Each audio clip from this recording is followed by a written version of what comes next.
Halo semuanya, hari ini kita akan membahas tentang aset investasi yang bisa membantu meningkatkan penghasilan kita. Mungkin ada beberapa dari kalian yang masih bingung mengenai apa sebenarnya aset investasi itu. Sederhananya, aset investasi adalah barang atau sesuatu yang kita beli sekarang dengan harapan nilainya akan meningkat di masa depan. Dengan begitu, kita bisa menjualnya kembali dan meraih keuntungan yang lebih besar. Tapi perlu diingat, tidak semua investasi memberikan hasil yang cepat. Ada yang bisa menghasilkan keuntungan dalam waktu singkat, tapi ada juga yang butuh kesabaran. Di video kali ini, kita akan membahas beberapa jenis investasi yang bisa berpotensi menambah saldo rekeningmu.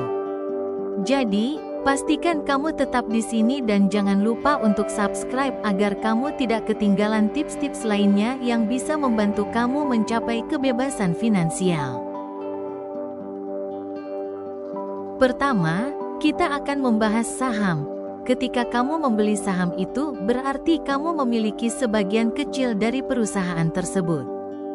Jika perusahaan itu sukses, nilai sahammu bisa naik berkali-kali lipat. Misalnya, salah satu contohnya adalah banyak investor yang mendapatkan keuntungan besar dari saham perusahaan teknologi. Untuk mulai berinvestasi di saham, kamu bisa membuka akun di sekuritas seperti BNI Sekuritas atau Mandiri Sekuritas. Dari sana, kamu bisa membeli saham perusahaan yang menurutmu berpotensi berkembang di masa depan. Lakukan riset dengan baik sebelum memilih saham, karena meskipun potensi keuntungannya besar, risikonya juga tidak bisa diabaikan. Kedua, kita bahas tentang cryptocurrency. Bayangkan ini sebagai mata uang digital yang bisa digunakan untuk berbagai transaksi, namun tidak ada bentuk fisiknya.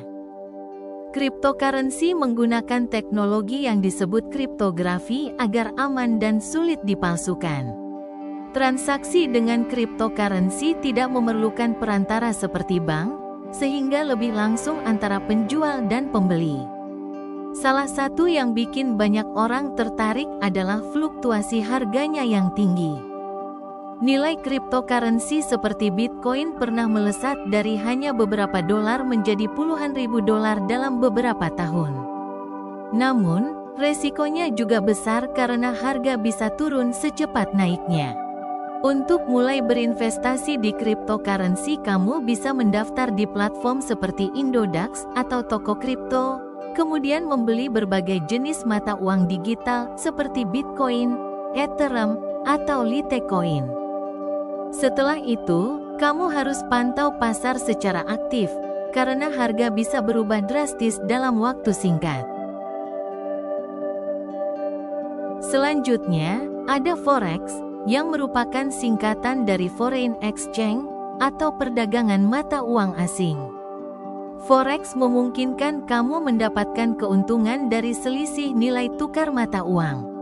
Pasar ini sangat besar, bahkan lebih besar dari pasar saham, dengan transaksi mencapai triliunan dolar setiap harinya. Prinsipnya sederhana, beli mata uang dengan harapan nilainya akan naik, lalu jual untuk mendapatkan keuntungan. Tapi, seperti halnya cryptocurrency, Forex juga sangat dipengaruhi oleh fluktuasi harga yang cepat, jadi risikonya juga cukup tinggi. Untuk mulai di Forex, kamu perlu memilih broker yang terpercaya, seperti FBS atau Octavo, lalu buka akun trading. Setelah itu, kamu bisa belajar analisis pasar untuk memahami kapan waktu terbaik untuk membeli dan menjual mata uang. Selanjutnya, peer-to-peer lending, ini adalah alternatif menarik lainnya. Dengan model ini, kamu bisa menjadi bank kecil yang meminjamkan uang langsung ke individu atau bisnis melalui platform online.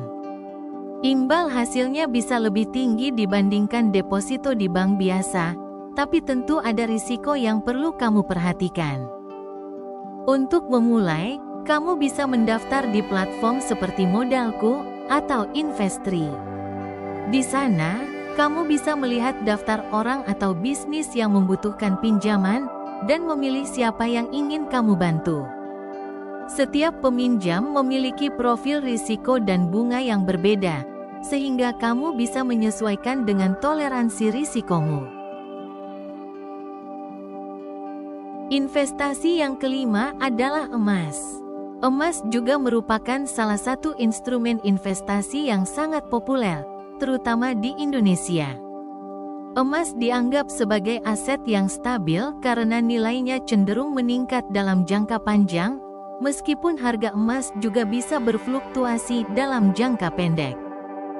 Emas memiliki daya tarik tersendiri karena dianggap sebagai safe haven aset, terutama saat kondisi ekonomi tidak menentu. Investasi emas bisa dilakukan dengan membeli emas fisik seperti emas batangan atau perhiasan, ataupun melalui platform digital yang menyediakan layanan jual beli emas. Keuntungan dari investasi emas adalah kemudahannya dalam dicairkan kapan saja, sehingga banyak orang memilih emas sebagai bentuk tabungan sekaligus investasi yang aman. Kemudian ada reksadana. Reksadana adalah instrumen investasi yang sangat cocok bagi kamu yang ingin berinvestasi tetapi tidak memiliki banyak waktu untuk memantau pasar setiap hari. Dalam reksadana, dana yang kamu investasikan akan dikelola oleh manajer investasi profesional yang akan menempatkan dana tersebut pada berbagai instrumen seperti saham, obligasi, atau pasar uang. Reksadana memungkinkan diversifikasi investasi dengan mudah, karena dana yang kamu investasikan tersebar ke beberapa aset, sehingga risiko dapat terdistribusi. Ada berbagai jenis reksadana yang bisa dipilih, seperti reksadana saham, reksadana obligasi, atau reksadana pasar uang, sesuai dengan profil risiko dan tujuan keuanganmu. Terakhir, investasi properti. Investasi properti juga merupakan pilihan yang populer. Properti seperti rumah, apartemen, atau tanah biasanya mengalami kenaikan harga seiring waktu.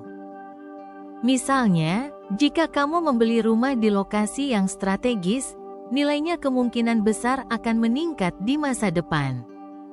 Selain itu, kamu bisa menyewakan properti tersebut untuk mendapatkan pendapatan pasif.